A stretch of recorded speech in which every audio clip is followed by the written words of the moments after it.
Hey everybody, Nubkeks here, and welcome to the final placement game for Hero League Season 2 series. We're into a game, and guys, this is going to be a really good game. It's a really great game to end it on. I think you're really going to enjoy this. Once again, I didn't get an answer on this, but as you'll see, from the enemy team, we've got Fury Hots and Nice Emma Moormate, a couple of the guys that have appeared in some of our other videos so far. Also True Tony TI or True Tony T. So we're seeing some of these same players. I didn't quite get the answer though as to whether the Fury Hots dude is like the pro player or not. I'm not sure. This is on Europe and it is a Smurf account. So I'm not sure if it is him smurfing on Europe, having a bit of experience over there, or if it's just someone stealing his name. Could be either one. Either way, he's a very good player, as you can tell. Anyway, people are saying hello, they're being positive, and Elphagus over here is saying that he's a main support, so that's cool. Looks like he's going to play Oriel. So I'm going to say, right, cool, sweet, I'm going to play Lunara. Obviously, the Lunara-Oriel combo is a really strong one. Basically, the way it works is that Lunara's poison gives this constant stream of energy to Oriel, and it helps her to just heal very effectively and generate a lot of healing very easily and reliably. And there you go. The bans fairly standard, Li Ming and Zagara, and then a first pick Sylvanas. All good picks and bans so far. The Oriel does get locked in. I think it's a good call. And yeah, we'll see exactly what our team captain here decides to pick up, and we'll see where things go. And yeah, this should be a pretty interesting game. We are 6-3 so far in our placement games, so really good record so far. We're going to see if we can make it 7-3 or if it's going to be 6-4. Either way, to be honest, completely happy with how things go. He decides to lock in Murden as the first pick. I think it's really good too. It's actually kind of bizarre. We've seen that happen so rarely in this game. But yeah, we're basically going into the second half of this draft then, with the enemy team having very little information as to what we are playing here. We have our warrior, our main tank, and our support, and it's fairly obvious we're going to get those, and it's very difficult to ban them out. We've really not given any information away to the enemy team as to what we're thinking of playing. It does give them some flexibility to ban us out of things. However, they also have to then do their picks into basically a void of not knowing what we're going to be able to do. They pick up Falstad and Thrall. I think they're both good choices. They're both safe choices, and that's probably the most important thing here, that they've picked safe damage dealers into what's basically a complete lack of knowing of what's going to come up. Jeff Falstad, obviously a nice, safe, brings a lot of utility. His global presence isn't as good on this map, but it's still fairly, he's still a pretty good hero, and this dude is good, so he's going to be very good at him. And then Thrall, obviously a great bruiser as well, and yeah, just a nice, safe hero too. So it's kind of curious. This is the L guy. He's looking at playing Illidan. So it's kind of curious as to whether he's good. And Illidan was his most played hero. He's a Grandmaster last season. He had a good win percentage. So I was pretty happy, actually, with him to play whatever I want. Well, that's something that's worth doing. And I just want to throw that out there, because I haven't done it much in these videos, but it is something worth bearing in mind. Because it can impact the way you play the game, right? So if I looked at him, I say, okay, he's going to play Illidan, or he's playing Kel'Thas, he's like the other main source of damage on this team. If I looked at his profile and he was, Diamond last season, as opposed to, I looked at his profile there and saw he's a Grandmaster, and a pretty good one, that's going to impact very much the way I play this game, because if he's a Diamond player, I kind of go, alright, well, my other damage dealer is going to be relatively weak to the standard of the game, and probably very weak compared to the standard of the game, whereas now I know that he's going to be up to scratch, he's going to be up to snuff, so yeah, that does matter. It matters for your picks, and it matters how you're going to play and build the game. So that's worth doing occasionally. They finish it off with a Rhaegar and a Tyrael. I think they're both good picks. Rhaegar's a great support hero. Brightwing might have worked, but I guess they're a little bit scared of the burst. Rhaegar still brings the single target healing. He also brings AoE healing to deal with the Lunara damage. And then the Tyrael was a pretty good choice for a warrior. We had ETC was banned out, I'm pretty sure. Didn't quite pay attention to that, sorry. And we picked up Murden ourselves. So yeah, Tyrael is probably the other sort of standout warrior that's still there. We pick up Arthas then as our final pick. So going into this game, I think both teams have a really good team composition. I'd give the slight edge to us, actually. I think that Arthas, as I love Arthas as a bruiser. This is probably one of the big themes you've noticed over the course of these placement games. I really love Arthas, and I really love Arthas in the bruiser role. I think he's great. I think we have amazing synergies within our team. Obviously, I mentioned already the Lunara Oriole combo, which is very powerful. On top of that, we have the Lunara Arthas combo. There's a level 13 talent that I think I do pick up in this game, which makes my poison do extra damage to targets that are slowed, enemies that are slowed. Obviously, Arthas is constantly slowing people, so that's a whole bunch of bonus poison damage that's going to be generated. So, and then that makes this an even bigger combo. We've got the Oriole Lunara Arthas combo, which is pretty sick. It's pretty cool. And it's going to be pretty great. Arthas is also really good against Tyrael. He does this like constant damage. It makes it very difficult for Tyrael to do his thing. So yeah, we've got a pretty nice team comp. The enemy team though, they've got a good team comp too. For sure they do. They got 2 really good range damage dealers. They got a great support hero, solid warrior, and Thrall. Obviously going to be fantastic. We obviously have to be pretty scared of what they're going to do. But I think the Arthas pick at the end really helped push this our team comp into being slightly an advantage right here. It's going to make life very difficult for the Tyrael and for the Arthas and even the Rhaegar, and that's going to make life much easier for the rest of us, so pretty happy with that. Anyway, at the moment we're going to have Arthas is going to be solo laning. That was something they were discussing during the draft as well. It's probably not a great lane into the Thrall, but it's the best lane we've got. It's the best lane we've got, and the rest of us are going to be rotating around trying to deal with things as they happen. Kelthus is just down there helping out Arthas at the start, but he's coming back up to us right now. Oriole getting a little bit picked out, but nice rotation from Myrddin, helping protect her, keep her alive. Myself and Kelthus focus down this Sylvanas and get a lot of damage down on her. It's one of the things with the Lunara, is that you can go very, very aggressive on Sylvanas, and you can really out-trade her. So that's something to watch out for if you are the Sylvanas. And you can see I'm just trying to get as much damage down as I can. Whenever the enemy team is in a position where they can't actually attack me, I'm going to go pretty hard. You can see these guys are duo Q, by the way. And this is one of the very powerful duo Q combos, is Falstad with anyone. He actually works really well with Thrall. I've seen it a few times from like top level Grandmaster players. They'll run this combo and they'll basically stick Thrall in the solo lane. And then every time Fly is active for Falstad, they'll communicate over voice comms. Thrall will just suddenly go super aggressive in his lane. Falstad will fly deep into the lane, and then they'll just blow up whoever they're laning against. They'll catch him in the root, they'll catch him in all their damage, and sweet. They'll just, every time Fly is up, they'll just try get a kill, and it can be extremely effective. Very, very effective. Very difficult to deal with. That sort of level of communication, exploiting the sort of the single lane strength, plus the wave clearing strength, and that global mobility. Also, having Falstad around the rest of the map with his wave clear means that hopefully that when you do invest that much into a single kill, the enemy team shouldn't have the lanes pushed enough to really kind of punish you for that. So it can be a very, very powerful duo Q combo. So lots of nice combos coming out in terms of the hero picks in this game so far. It's really cool to see. Oriole does get picked off in the mid lane, where myself and Arthas are going in on this Thrall. Thrall is going to die right now. I'd say at this stage, Arthas should have run away. That's a mistake. It's actually quite a big mistake. I'll talk about why right now, but Rhaegar goes deep and Rhaegar just solos me out. That shouldn't have happened. Arthas should have been there. Thrall was dead at that stage. He had no health remaining. He had the poison on him. He was zoned out. Basically, the only way he could live, in theory, is that if he lands his lightning on something and gets a proc of his trait, which heals him. It's the only way he could have lived. The only way for him to do that is if we're in range. So number one, I think Arthas staying in range is a little bit risky because he could have actually potentially saved Thrall's life. More than likely he would have just got to secure the kill though. But yeah, the only way for Thrall to live really would have been to run back towards us anyway. And if he did that, we can just focus him down once again. And instead, by Arthas chasing a kill that was basically already secured, he left me vulnerable to the Rhaegar, and then we lost a life in return. Falstad is flying off. I think he's actually just flying in retreat because we were there. We get some nice damage down on him before he gets out of there, and that's pretty good. Helping out the Arthas a little bit. Obviously not staying here too long. We need to be around the top and the mid of the map to try to get that damage down. Tyrael, though, has overstayed his welcome. Nice stun coming out from the Kelthus. Helps securing that kill. Rhaegar's going pretty deep. I'm not sure why, actually. And kind of exploiting that to get some damage down. Our Myrddin, you can see, Myrddin, really nice player. Unfortunately, he does get picked off because Thrall rotates nicely here. But it was a pretty good aggressive play from him. Going to ensure we pick up those gems. But yeah, on low health, he went in, trying to make something happen. Got killed because of the rotation, a very good rotation from Thrall. But it was a good idea, I think, in the end. The Arthas rotation was a little bit slower, but that's understandable.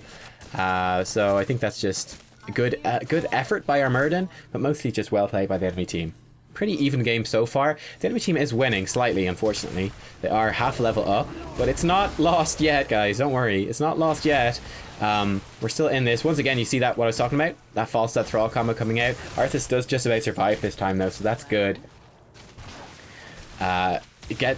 It'd be pretty worrying if he dies like every time it happens, so good thing that he survived that time. That's helping us not lose this yet. Yeah, the enemy team is pressuring us pretty hard right now. They know that they forced the Arthas back. I go in for some damage on the false side. That's actually a pretty bad trade for me. I do have my well, which I tap. That was a bad trade. Sylvanas is coming in aggressively right here. Murden is doing his best to zone them out as he can, and then Dwarf tosses it over the wall, does escape. Arthas is back in the fight as well, coming in, slowing them down, and we pick up the kill on the Tyrael. That's what I was talking about. Arthas being pretty effective against the Tyrael. I take a lot of damage there in return, but we're getting a lot down as well. The Tyrael combo plus nice play by the Thrall. The Thrall is very good. And they burst me down pretty substantially right there. We are following up on this. Get some nice damage down the Rhaegar. I think he had a heal ready though. We'll see if he dies. He hasn't died yet. No, I think he had a no, yeah, he must have had a heal ready. So he does escape alive, unfortunately. Yeah, he's back up to half health. But yeah, pretty good fight so far, I have to say. Pretty good fight so far. Enemy team is slightly winning, but that was a pretty nice fight for us. It was almost a really bad situation, but we turned it around. And then nice play by the team, picking up a kill on the Falstad. That's pretty fantastic. I think they're picking up a kill on Tyrael as well. Yep, they actually killed Tyrael too. So really well played by them. And that brings us back to even. So we're back in this game. It's even again. And we're ready to start making things happen. So that's sort of the excellent teamwork between the Thrall and the Falstad. We've kind of undone that a little bit through what's happened so far, so that's good. Once again, I kind of misplayed that one slightly too. Basically what happened was, I thought for some reason I had a brain fart, and I thought that was an Oriel, not an Arthas. So I was like, yeah, we got this, man, with Oriel. She can just knock him back, she can heal me up. Then I was like, oh shit, no, it's Arthas. I'm in a bit of trouble. So I actually have to Hearthstone. I'm going to be a little bit late getting to this Web Weaver phase, but I will arrive, hopefully before it's too late. I don't exactly remember how this one goes down. But yeah, the top one is pushing by itself. The mid one is about to fall. I'm going to get a little bit of damage down right here. Not too much, though. Just going to zone these guys out a little bit. I've taken a few hits, but Oriel will be able to heal this up pretty effectively. Better grab my heroic as well. There we go. Pretty nice. And yeah, we've got the pushes down the side lanes. We're going to pick up at least some of the front wall right there. I'm going to rotate down here right now as well. Just back up this Arthas. He's got the Thrall in a bad spot. I do miss my heroic, but get him with the Q. And that's okay. It's kind of like, which way would he juke? And then depending on which way he jukes, just going to aim it that way. He juked the other way. We caught him with the Q then. So it's not too bad. We are going to pick up this fort, looks like. So that's pretty good. Nice Phoenix coming in from Kel'Thas. Tyrael goes in very deep. He has a Sanctification. The Ancestral also comes out to help him out, and Falstad has arrived for this fight as well. Murden's going in deep, trying to zone them out, but the Gust comes out from the Falstad, ensuring they can disengage from that. They could maybe have held off on the Gust a little bit longer right there. But it was kind of like a safety Gust, just ensuring that nothing was going to go too badly. But I think they could have waited a little bit longer. Maybe even gotten a kill on one of our heroes before Gusting away. But not a bad decision in the end. And you can see once more in strength, the enemy team is rotating into the middle. I was really glad that it's not a one-sided game this time, that both teams are playing really well. So it's a nice one to end the placement games on. Pretty decent sundering. A little bit of a panic sundering, perhaps. But his teammates are there. Just poking out this Thrall as much as we can. I'm trying to go in and do what damage I can. The enemy do get their Web Weavers, though. So there you go. We got one Web Weavers, then the enemy team gets one of theirs as well. Very back and forth so far. Kel'Thas does not quite have Arcane Barrier. One thing to note is that I am very low on mana, and that's going to be an issue. Just throwing down some poke damage. Pretty nice combo there on the Falstad. Rhaegar does heal it up, but that's some mana gone. Thrall actually almost killed me. I did not realize he was there. That was a really nice bait by him. Really nice gank. Luckily, he did miss the wolf. If he'd hit the wolf, I was going to die. Falstad actually going in as well, looking for that kill. Luckily, I'd gotten out of there. But yeah, that was momentarily very, very scary. Very, very scary. Luckily, he just had that bit of a misplay. He was obviously expecting me to be paying more attention and then compensated his skill shots to make up for that. And then because I was completely caught off guard, I went away he did not expect me. I went a stupid way, effectively. And that actually worked out in our favor, though. So it's one of those funny things, right? One of those funny things. It's something that happens. Sometimes they get incorrectly criticized in these videos. They're like, dude, stop aiming your skill shots where they should be, that sort of thing. And it's like, well, that's what you have to do, right? You can't, if you aim your skill shots at where the person is, you're gonna miss them all at high level, because people can dodge, okay? People can dodge. If you're playing against shit players, yeah, they're just gonna stand there and get hit, but against good players, they're gonna dodge everything. So you need an element of prediction, and it's gonna be who can kind of out mind game each other more when you're at like really high levels. So yeah, sometimes you see players miss them completely because they predict a juke one way and then the players go the other way. And it might look bad, but it's actually not. It's actually just the other player playing it well. That's what's going on. They're both playing it well, and it's just sometimes you can't hit everything. So don't expect to. I mean, if you put a pro player against like a gold player or something, then yeah, they'll probably hit everything. But we're not talking about pro against gold here. We're talking about, well, probably no, well, maybe that one dude is a pro, I don't know. But we're talking about like sort of top level players against top level players. The top level casuals, let's say, something like that. I don't know. Anyway, we're positioning fairly aggressively here. Looking for a turn in. We are very close to a turn in. Tyrell's actually gone really hard on me, so I need to be careful in my positioning. Just getting the damage down on him that I can. But they pick up a kill on the Keltis. That's really good for them. One of our damage dealers down right at the start of the fight. I'm trying to get what damage down I can on the Thrall. Figuring Rhaegar was going to save him, and he does. So I was trying to turn around and start spreading some damage down across the enemy team. Falsehead has flown behind us, trying to get some damage down on the Sylvanas as well. Thrall's gone pretty deep on me. Nice, though. Crystal Aegis does come out and saves me from the Thrall just temporarily. I pick up a kill on the Tyrael, so that's pretty good, but that trait probably doing a lot of damage right there. We still have that really high health Thrall here. I'm zoning out a couple of these enemy heroes. They decide to back it off because their heroes were so low, and then even though the Thrall was on full health, he was basically just stranded within our team because of the way we had positioned and the way I was able to zone off those the Sylvanas and the Rhaegar, and the Thrall actually does go down. So that was a pretty cool team fight right there. Kind of went very much against us at the start, but then we kind of pulled it back at the end and actually managed to pull it out. I think it ended up being a 2-for-1 in our favor, and we actually get the Web Weavers turned in. So well played, team. That worked out pretty good in the end. It was very, very, very scary there for a long period of time right there, though, with the Keltis being picked off so soon. And we're pushing in here with this Web Weaver, trying to get this damage down on the Tyrael. Looks like Tyrael is going to go down. Sanctification coming out to save him. They don't have Ancestral right there, though. Hit him with my Heroic as well as he escapes. Have that saved up. Plus the damage from Keltis. Was it enough? I don't think so. Well, maybe. He still has poison on him. No, he lived. Okay, he just barely lived. They managed to keep him alive. That was very close, though. But pretty good to burn the Sanctification and to push them off the fort. Pretty nice right there. I do see that the Thrall and the Rhaegar are a little bit out of position. Oriel is coming down. We're looking at for this Rhaegar kill. Thrall is going in aggressively on our healer, so just throwing what poke damage down I can on him. Get him down to half health. You will be able to heal that up, though, because he is Thrall. And Rhaegar just runs a little bit of a circle around us. So our team was a little bit split there in terms of the shot calling and what we were doing. Myrddin was calling for us to push top, which obviously had a lot of value. Myself and the Oriel kind of saw that the Thrall was a little bit out of position, and the Rhaegar, they were obviously expecting us to push in top as well, trying to exploit that, maybe get a kill and then push.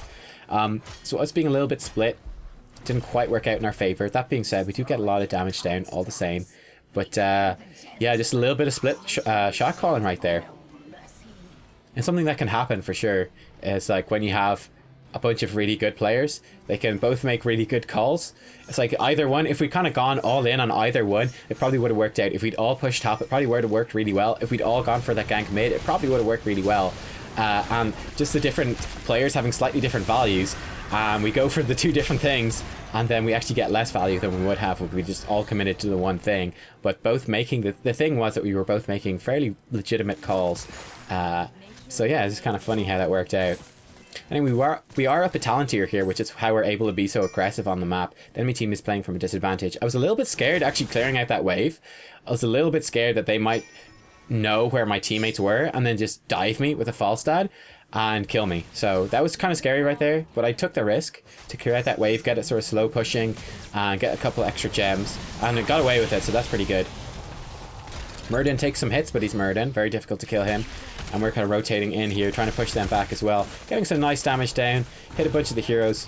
And that actually baits out the Gust once more, forcing them to disengage, which is really nice. Once again, we were mostly just poking. Arthas wasn't even there. He's still in mid lane. So that was definitely sort of good for us. The Thrall is rotating down. They are all rotating down, looking for that Arthas kill. Sundering actually comes out, knocking the Arthas back. Just he just comes in and Arthas does get picked off. So a little bit out of position for the Arthas right there. I think that wasn't actually the best Aegis right there. Arthas like, you just kill me. I think Oriel actually did just kill him in that situation. I think if he'd just been able to run away, he would have been fine. But the Aegis actually did leave him out of position and he got killed. So this gives the enemy team a good position for coming back. They're, as you can see, going pretty aggressive right now. They know they have the advantage right here. Kind of backing off, just making sure we're going to be okay. Here we go, rotating back through the mid lane right now to back up the Kel'Thuz's, who was being dived a little bit. The enemy team is more than likely going to get a turn in here. Going to try to delay it. Going to send in my Wisp first just to try to delay these guys as best we can. Have to be very careful. Almost got caught out by the Tyrael there trying to interrupt. That's pretty good. Getting a lot of damage down on the Tyrael. He's going down. The Gust once again coming out, just helping them disengage. But Tyrael does die though to the dots from Kel'Thuz and myself. So that was pretty huge. That's pretty huge right there. And yeah, momentarily massively in the enemy team's favor, but we turn it around, getting massive damage down on the Thrall as well. Going to turn my focus now onto the Rhaegar. Thrall does fall. Our enemies pick up the Tyrael as well. I'm just kind of diving after the enemy team. Once again, I know that these two heroes, I can outplay them pretty well. And there you go, just getting a lot of poke damage down. They're thinking that I'm in danger. I wasn't actually in any danger right there. I knew I kind of had that under control. Oriel was nearby in case they did something crazy. But yeah, I knew I could outpoke them. The other three enemy heroes were dead, so there's no damage, no danger of being flanked or anything. Our teammates have started on the boss, so I'm going to grab this Web Weavers. So we're going to have Web Weavers pushing with the boss. I'm going to just sort of slow push this mid wave as well. Get that pushing in. Here we go. It's actually working out really great. Going to get my heroic through them as well. I'm not even going to bother picking this stuff up because I want to be here for this Web Weaver and boss push. So I'm just going to leave that wave. I know it's going to die from the poison very quickly anyway. I think we still get the XP from it too.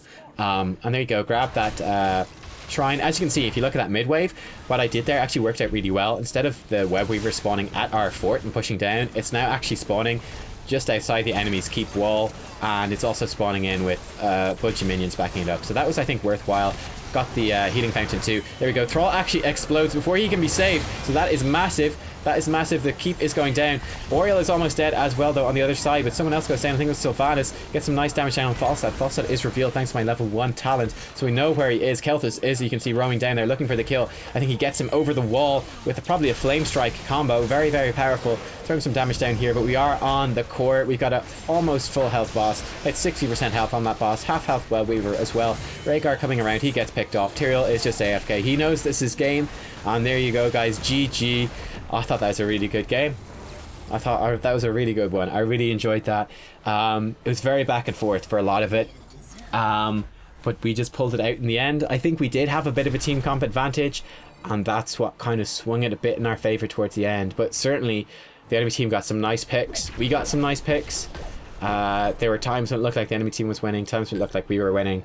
It's a pretty cool game. I really enjoyed it, and it's nice, as I said, to end the placement game on something that was pretty evenly match made, and it came down more so to the individual plays than anything else. Any huge mistakes, let's say. It was more the plays than the mistakes, and that's really good to see. That's what I like to see in a Hero League game. Also got the MVP, so that was pretty nice. Pretty happy with that.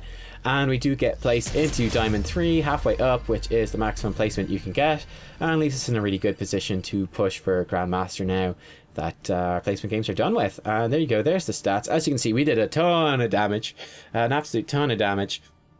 That's just the narrow things.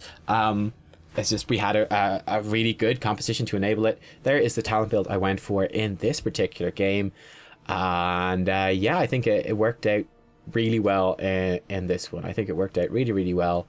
And there you go, guys. 7 wins, 3 losses. You know, I've actually put pressure on myself for next season, because I think that's both seasons we've come out with the 7-3 placement game score, which is obviously it's much better than you expect to do. There you can see our games right there. I thought they were pretty good games overall. Apart from that Sergeant Hammer game, what we lost, I thought I played really badly in that one. But apart from that, I was very happy with my play. Just to go over, I suppose, some of the themes of the placement games so far. I thought drafting was very clearly an issue. We had some really bad drafts, both from our side and the enemy side. In fact, drafts that were so bad that they almost gave away the game right in the draft, you know, to the extent that they made it about a 80-20% chance that the team with a better draft would win, you know, like for really, really bad drafting. Even with a terrible draft, sometimes people just make big mistakes. Or, yeah, I mean, just sometimes you make a big mistake. Or, I don't know, like your girlfriend jumps into the room and goes, hey, I'm pregnant. And you go, oh my God. And then you get killed in the last team fight. And, yeah, crazy things happen sometimes, right? Crazy things happen. Yeah, so it's never completely lost in the draft. But you can draft so badly that it makes it almost impossible to win outside of the enemy team making huge mistakes. And that was kind of the story of a few of those first early games. I felt like the drafting got better as we went further into the season for whatever reason. I thought it was really nice to bring you as well a bunch of different styles of play. We saw not a bunch of bruiser and melee assassin play, so I'm going to try to bring you a bit more of that, but we saw plenty of good ranged damage dealing play, plenty of good tanking play with Tyrael and with Johanna, and some good support play on Oriel. So it's a good variety, and that's good. I was happy with that. A few of those games as well towards the end were relatively close too. I think that last game was probably the best one. That could have gone at pretty much any point in the game, apart from the very, very end. Could have gone either way, honestly. Yeah, it was pretty interesting. We got to see a lot of combos as well. Interesting combos between people in the drafts and synergies and stuff like that. So I think it's a good series, this placement game series. If you want to leave any feedback on the series overall on this video as well, please do so. That would be really helpful. And also what you would like to see going forwards through Season 2 and through the rest of the Hero League coverage I'm going to be bringing you guys. I would say for myself, I was pretty happy with it. One bit of feedback I've already got was to be careful in terms of giving away the outcome of the game before we get into it. Especially with a couple of those games, I thought that the first two that we lost were so lost in the draft and in... Yeah, it's basically we lost them really hard in the draft. So I kind of gave it away at the start of those games because I thought that it would be valuable for people to know that that's what was going on, and that by pointing out the huge glaring problems within the draft, that you could then see that having an impact and having an effect throughout the game, and that you could then learn from that, like saying, okay, well, you don't actually have a good main... it was the lack of a good main tank actually in both of those games, and then knowing that that was the problem, you could see that happening throughout the game and throughout their entire game, and seeing like every team fight and every engagement and rotation around the map and every objective, the impact that was having and how difficult it made that game for us. So I kind of felt like it was worthwhile giving it away in those games, but hopefully I won't do that in future. I just try to keep it a bit more mysterious as to whether we win or we lose. And as you guys know, sometimes I do put up games where I'm very happy with my play, but we do lose. So yeah, that's the thing as well going forwards through Hero League. What I'll be doing is putting up I'm not going to put up every single game, because that simply, I can only put up so many videos a day, and if I'm putting up every game and can only put up so many videos a day, then that means effectively I can only play so many games a day, right? Which it's a bit limiting. I think I'd rather play more games and then put up the ones that are good for you. It's one of the things with Hero League, especially at top level, right, is that you're looking at playing a lot of the same heroes again and again. It's like there's going to be a lot of Li Ming games, okay? There's going to be a lot of Li Ming games because Li Ming is really good. There's probably going to be a lot of Tyrael games and stuff like that.